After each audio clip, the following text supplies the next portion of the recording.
Saan yung masakit sa inyong part? Yan. Okay, ngayon, ang gawin nyo po, yung dalawang kamay palagay sa likod. Yan. Yung dalawang kamay, ma'am. Tapos tumingala kayo, ma'am. Okay. Okay na. Hindi na masakit? Hindi na. Yuko kayo, ma'am. Oh, maganda na. Oh, maganda Okay. na. Okay na. Okay, straight kayo, ma'am. Baba yung kamay. Tapos tumingin kayo ng sagad sa kaliwa. Okay. Aliwa. Kabila naman po. May pain ba? Wala na. Wala na. Wala.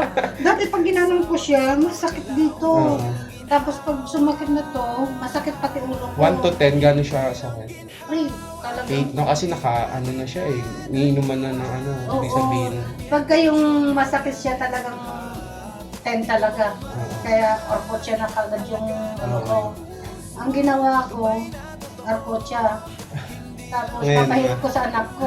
Ngayon Pag magana. ginanong ko siya, sobrang sakit dito ko. Ngayon, okay. Sige po. Okay na siya. Sige ma'am.